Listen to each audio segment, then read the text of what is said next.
This is, in my opinion, like the holy grail of Ferrari.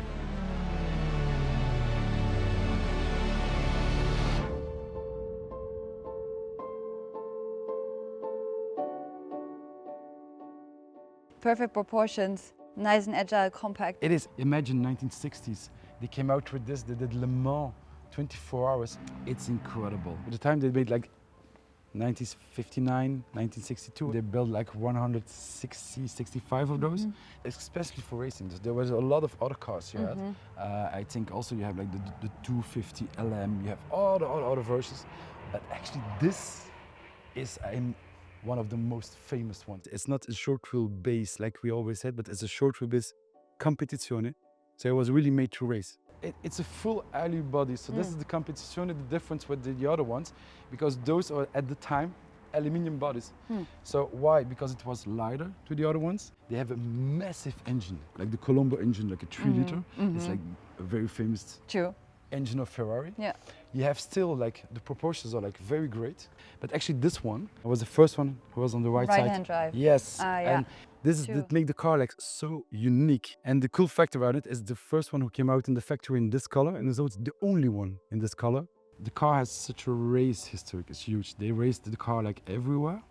That's specific Azzurro La Plata, first right-hand side. Yes, but actually there was like different names. Later they came with the other name, but actually the original color was for the Argentinian racing team, because it was like the same color of the flag, and also Enzo Ferrari. But did you see our last episode about I all saw it, Azzurro La Plata? So I saw Real match. Cam giving the explanation, so I don't have to do it again. Exactly. But actually the cool thing about it is also the little story that Real Cam didn't tell.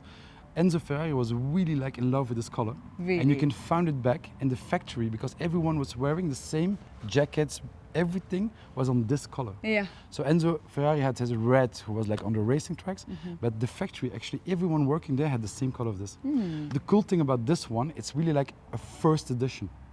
And how you can recognize like a first edition, I will show it like very quickly. There was a lot of things you can go around the car, but you can actually recognize a first edition with the fuel cap behind. Oh, I didn't know that. You know why? Because in the beginning they designed the car really as a race car.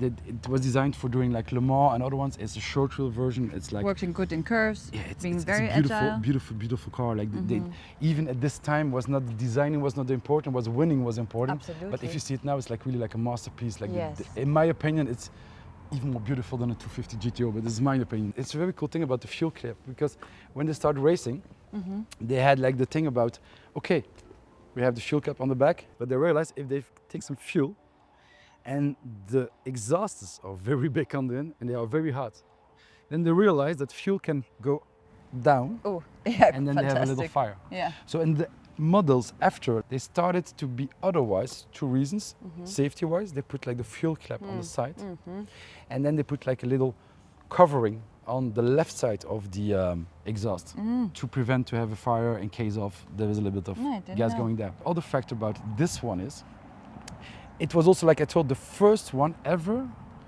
delivered right side handed. And what's the cool thing about the right side handed?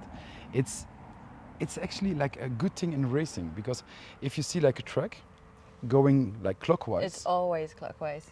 it's always It's clockwise, perfect. and you have a little bit of an advantage to be on the Exactly. right side. That's why there was a lot of race cars has right hand side, even till now.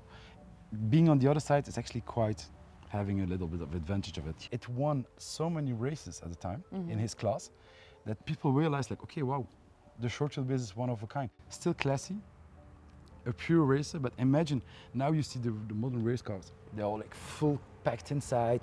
This was just like almost like a regular based daily car.